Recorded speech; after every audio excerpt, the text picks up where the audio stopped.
Let's dive into chest expansion with cervical rotation. I'm Kim Kremen, and I'm a Pilates master trainer and an exercise physiologist. Recently, I've had several Pilates students and instructors reach out to me and ask me if it's okay to teach chest expansion with cervical rotation, pretty traditional Pilates exercise. I love that people have been asking this, and I think, and in some cases, that the reason that people have been asking this is because of a post that Sherry Berkowitz of the Vertical Workshop posted about that you shouldn't teach chest expansion with cervical rotation. I would repost it if I could find it, but I can't. So I'm going to give you my own kind of 2 cents from my own background, because Sherry and I do have similar backgrounds, that I completely 100% agree with her that you really shouldn't be teaching it, especially in a group setting, because most people should not be doing that exercise. If you just think of the way the body moves naturally, you should intuitively just kind of feel that it doesn't feel right.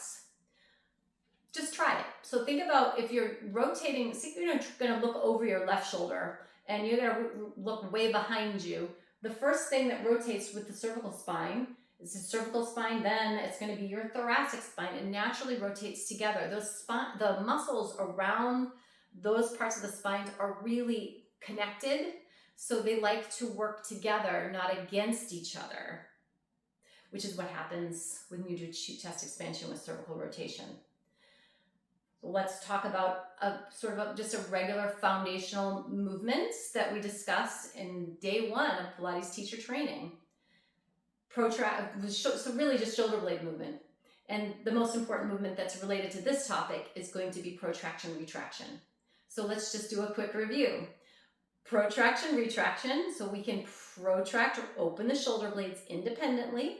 We can retract independently, but protraction also facilitates thoracic spinal flexion, and when it retracts, it facilitates thoracic extension.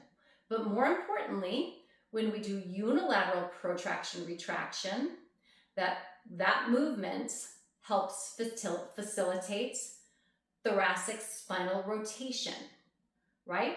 So thoracic spinal rotation. Put all of those things together that we've just talked about, and it should just start to kind of come together that maybe that exercise isn't the best one, chest expansion with cervical rotation. So think about this. If you're holding onto the handles, and I usually like to use the reformer using the rope so that the palms can face in. This one, you kind of go palms face in, but it feels a little more comfortable to have the palms face out. I like palms face in because it kind of puts the shoulder in a little external rotation or just in a more neutral position. Whereas when your palms are facing back, it's more internal. Most people are already internally rotated through the shoulders, so I like to work in more neutral and external rotation, but that's another topic. Okay, let's go into this chest expansion. If we're pressing back, and if you don't have springs, just try to create your own resistance. Press your arms back, and as we extend the shoulder blades really have to retract, right? We don't want them to tip, we don't want the shoulders to tip forward, we want to retract. So we've created this kind of almost like this locked in feeling of the upper back. So now we can't move the thoracic spine, and then we look over one shoulder and the other, and it just feels like it's just pulling on the neck. You should just kind of feel it's not allowing the neck to move in the natural way, because the muscles below the neck are locked in place, and those muscles should be free to move with the neck. So it's kind of putting the brakes on when the neck's trying to move. Like they're working against each other, and that's not what we want to get with the neck. So how can we teach